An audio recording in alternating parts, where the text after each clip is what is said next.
The book. Bursting in out of the rain, the stranger in a long overcoat covered his body by pulling it shut with gloved hands and ran through a church.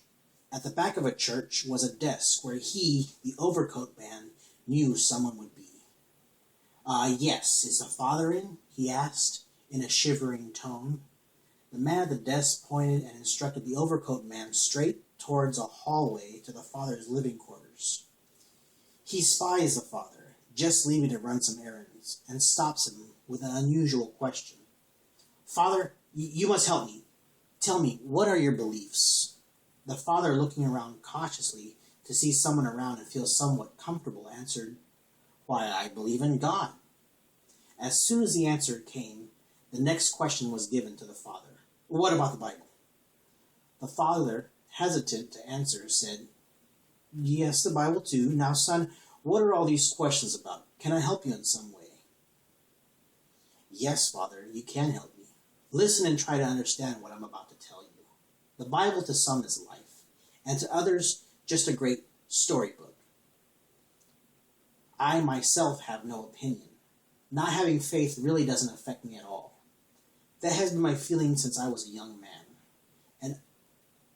And it is because of my beliefs I was chosen. Whatever chose me on that day knows my beliefs and used them against me. You see, 3 days ago I was a relaxed man. No faith, worries, or responsibility. I was just out of work, trying to sleep on my porch, sitting in a rocking chair. I was falling in and out of sleep, daydreaming. Only the daydreams that filled my mind were of the unusual, even for me. I have had some pretty scary dreams, but not like these. Very detailed images started flashing in my mind of fallen angels, and every one of their carcasses with horrified faces.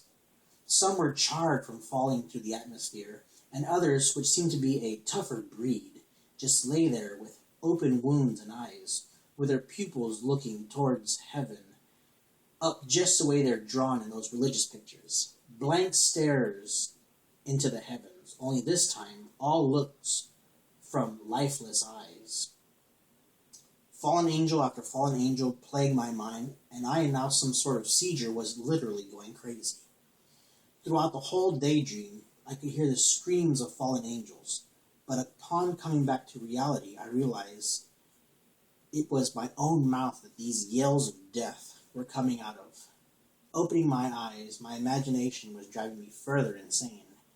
I knew I was awake, but I could see my house on the top of a mountain of fallen dead angels, with crowds of people at the foot of the mountain staring in disbelief at me, as if the angels' death were my fault. Standing still, screaming, and now awake, I found myself dripping in some sort of black goo coming out of my pores. Shocked, I noticed that more of this black goo was dripping from the farthest right corner of my house. Each drop formed a different face. When each drop would land, it started to form a strange black mass that resembled a square. The dream was already a memory, and now all my attention was on this black form. After minutes of watching it, I could see that the square was turning into a book, and each drop was a page in the book. Face to page, each drop would form, creating an encyclopedia-sized book. Seeing that the mass is forming into a book, my anticipation grew with each drop, just hoping it would be the last one, so I could open this book that has driven fear into my heart. As quick as a thought, everything stopped, and all seemed normal. All is quiet except for the usual familiar noises, air conditioner, wind, and the sound of a nearby freeway. With curiosity burning my skin, I walked to the farthest right corner of my house and looked over the porch edge.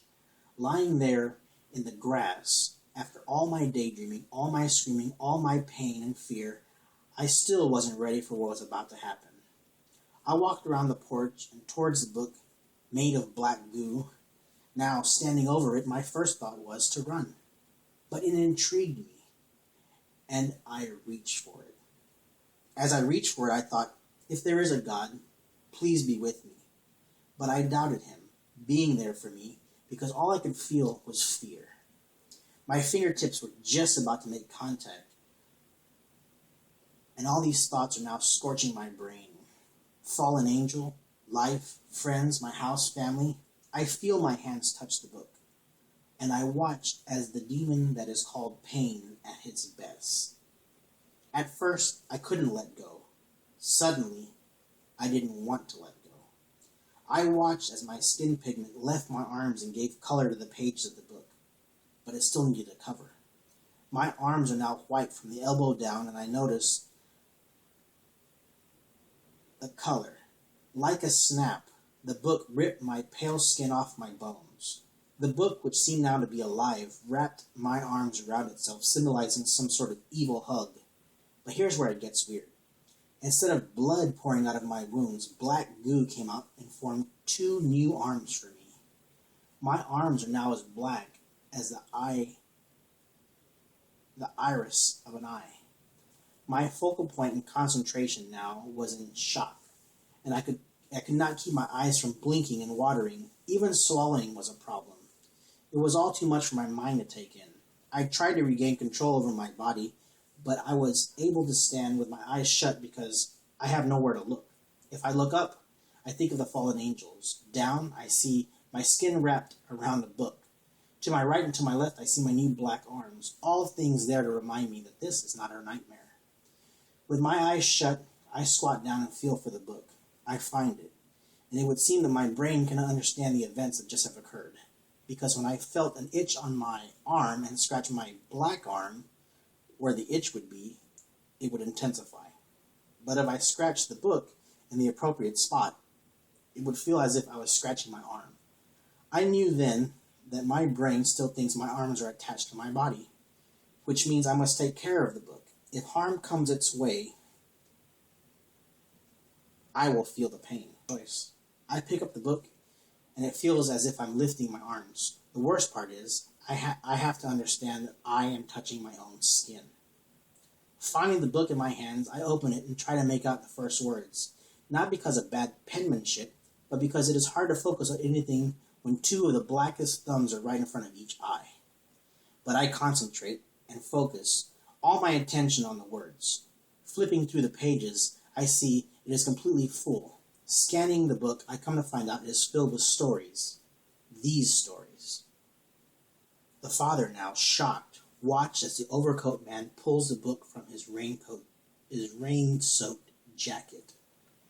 The overcoat man hands the father the book and says, "Here, read for yourself."